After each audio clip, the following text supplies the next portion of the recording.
Hello students, आज हम class 12 से रिलेटिव पोइट्री फर्स्ट लेसन लेकर आए हैं।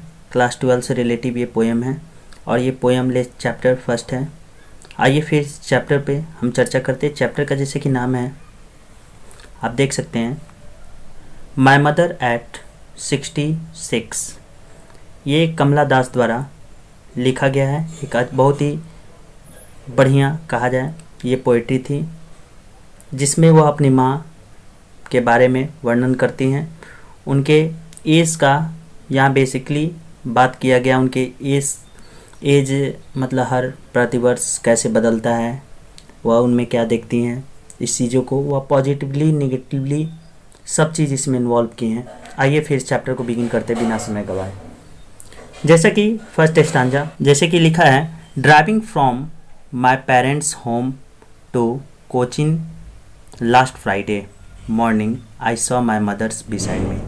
यहाँ पर कवित्री अर्थात कमला दास कहती हैं कि ड्राइविंग आप समझ सकते हैं गाड़ी चलाने से यहाँ मतलब है।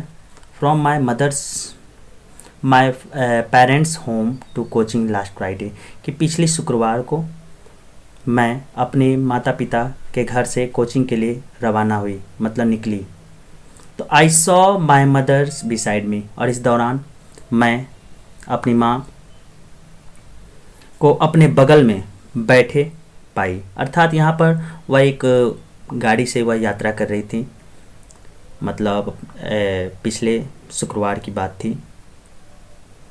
वह अपने पेरेंट्स अर्थात माता पिता के होम से वह कोचिंग के लिए निकली थी।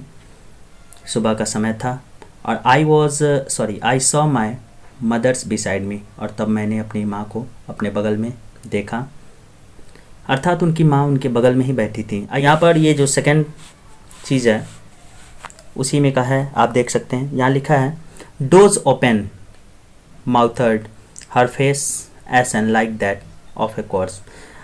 यहाँ पर थोड़ा समझना होगा, ये वर्ड जो है आपका डोज का यहाँ अर्थ ये है कि जैसे कि कोई अगर आपका शरीर है, बॉडी है, वो आराम से कोई अपने शरीर को छोड़ देता, अर्थात पूरा आलस उसमें भरा होता है।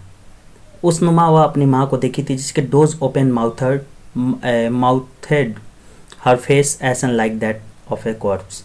वो अपनी माँ में देखी थी जैसे कि उनकी माँ थी एकदम आराम से उस वाहन में बैठी थी, अपने मुंह को क्या खोली हुई थी, और उनका चेहरा जो था एकदम राख के समान कि मानो कि वह क्या हो, लाश हो।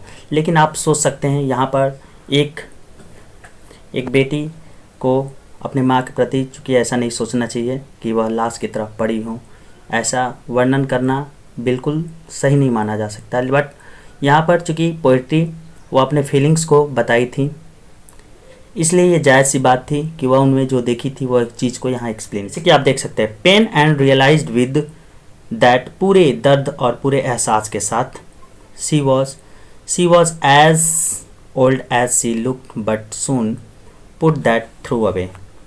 यहाँ पर कवित्री मतलब कहती है कि वह कष्ट के साथ महसूस उन्होंने किया कि उनकी माँ, मतलब माँ, यहाँ पर जो शब्द है सी जो है वह मदर के लिए है, कि माँ जितनी दिखती थी वह उतनी बूढ़ी हो गई थी। परंतु शीघ्र ही that put that away thought away. परंतु यहाँ पर कवित्री मतलब कमला दास जो थी वह शीघ्र ही इन विचारों को अपने दिमाग से क्या कर दी, हटा दी। किस तरह का विचार, जैसे कि वह अपने माँ में मतलब क्या देखी थी, किस तरह की गतिविधि को वह पाई थी। फिर चलिए आइए आगे स्टांजा के out at young tree sprinting the merry children spilling out of their homes but after the airports security check standing a few yard away I looked again at her.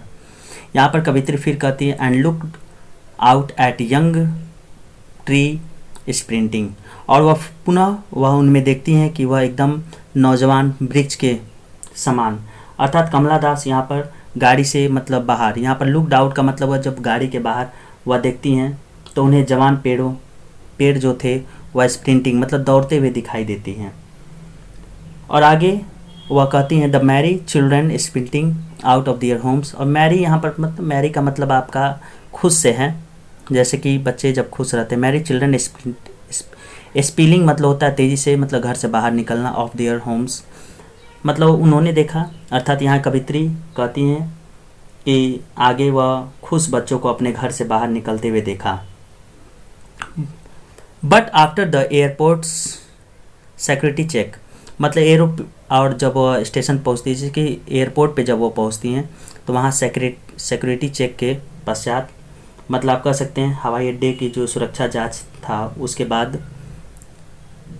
Standing a few yard away, मतलब वहाँ से कुछ दूर खड़ी होकर, आई looked again at हर, मैं पुनः उनके तरफ देखी। यहाँ पर आई जो है वह कमला दास के लिए और हर जो है उनकी माँ के लिए है।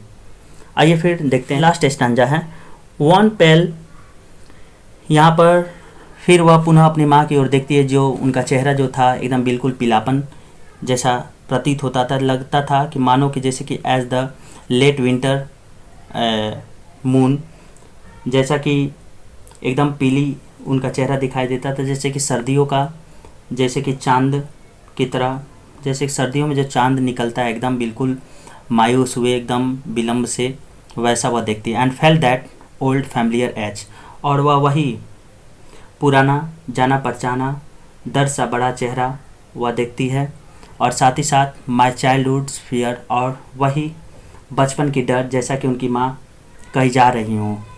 ऐसा होता भी है कि छोटे बच्चे रहते हैं, जैसे कि अगर उनकी माँ कहीं घर से बाहर जाती हैं तो बच्चे काफ़ी परेशान हो जाते हैं, वो भी चाहते कि उनके पीछे वो जहाँ जाएँ वहाँ मतलब चलने को, ये चीज़ है। आगे देखते हैं, but all I said was seeing you soon अम्मा, परंतु यहाँ पर कवि अपनी माँ से कहती है कि अम्मा I said was see you soon. यहाँ पर कमला दास कवित्री जो थे अपनी माँ से कहती है कि अम्मा जल्द हम मिलेंगे, जैसा कि वह एरोप्लेन से अब क्या कर रही थी, वो अब जाने वाली थी। फिर आगे देखते हैं, चलिए देखते हैं फिर last line, all I did was smile and smile and smile. यहाँ पर कमला दास पोएट्री कहती हैं कि जो कुछ भी यहाँ पर कभी अपने मन में दुख को दबाए हुए वह अपने चेहरे पर मुस्कुरा रही थी। जैसे कहने का मतलब आप कह सकते हैं कवित्री एक दिखावा की मुस्कुराती हैं, ताकि वह उनकी माँ को यह चीज़ देखकर उनको अच्छा लगे कि हाँ मेरी बेटी जा रही है खुशी से, मतलब जा रही है वो वहाँ से। यहाँ पर हम साधारणतः कह सकते हैं यहाँ पर कवित्री अपने मन के दुख को बताना नहीं चाहती थी, उन्हें डर था कि वह शायद अपनी माँ को वह दोबारा न देख सकें। So students, thanks, that's all.